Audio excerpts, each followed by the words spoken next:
जय श्री कृष्णा। कार्तिक मास महात्म्य 22वां अध्याय। गण बोले, एक समय विष्णुदास नित्य कर्म कर रहा था। तब उसका बनाया हुआ भोजन जो रखा था कोई अलक्षित मनुष्य चुरा ले गया।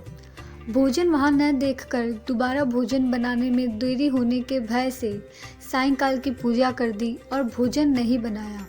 दूसरे दिन फिर रसोई तैयार कर भगवान के भोग की तैयारी की। इतने में ही कोई छिपकर भोजन चुरा ले गया। इस प्रकार 7 दिन तक बराबर उसका भोजन चुराता रहा। तब विष्णुदास अपने मन में सोचने विचारने लगा कि मैं 7 दिन से उपवास व्रती हूँ, आज इस भोजन की रक्षा करूँगा। इस प्रकार वह रसोई बनाकर छिप गया। इतने में उसने देखा कि भोजन चुराने एक चांडाल आया है, जो भूख से थका हुआ, शरीर पर हाड़ चर्म शेष है। उसको देखकर ब्राह्मण बहुत दुखी हुआ। उस अन्न को ले जाने वाले को देखकर ब्राह्मण कहने लगा, ठहर जा, सूखा भोजन कैसे करोगे, घी ले जा, चुपड़ के खाना। ऐसे कहते हुए उसके पीछे दौड़ा और मूर्छित होकर गिर पड़ा। वह ब्राह्मण चांडाल को मूर्छित देखकर अपने वस्त्र से हवा करने लगा। तब वह चांडाल उठ के खड़ा हुआ तो विष्णुदास ने उसे शंख, चक्र, गदा, पद्मधारी भगवान विष्णु के रूप में देखा। उनको देखकर उनकी स्तुति और नमस्कार भी नहीं कर पाया। उसी समय इंद्रादि 33 कोटि देवता वहां आए। गंधर्व और अप्सराएं नृत्य करने लगी। वह स्थान सैकड़ों विमानों से, देवता और ऋषिगणों से भर गया।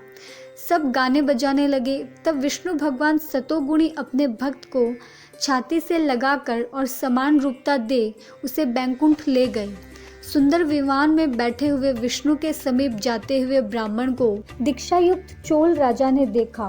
बैकुंठ लोक को जाते हुए विष्णुदास को देखकर अपने गुरु मुद्गल को बुलाकर चोल राजा बोला, जिससे चिढ़कर मैंने यज्ञ दान किया, वही ब्राह्मण विष्णु रूप धारण करके बैकुंठ को जा रहा है।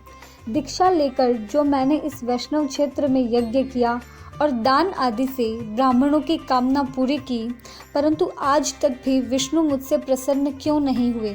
ब्राह्मण की भक्ति से ही प्रसन्न होकर भगवान ने उसको साक्षात दर्शन दिया। फिर चौल यज्ञशाला में जाकर अग्नि के आगे खड़े होकर विष्णु से प्रार्थना करने लगा, हे विष्णु, मुझे मन, वाणी और शरीर से स्थिर भक्ति करने का वर दो। यह कहकर सबके देखते देखते राजा अग्नि में कूद पड़ा। तब मुद्गल ने क्रोध से अपनी चोटी उखाड़ ली। तभी से उसके गोत्र में मुद्गल शिखाहीन होते हैं।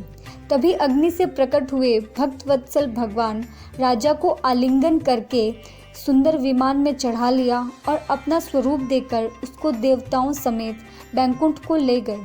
उस समय का विष्णुदास अब पुण्यशील हो गया और जो राजा चौल है वो सुशील हो गया।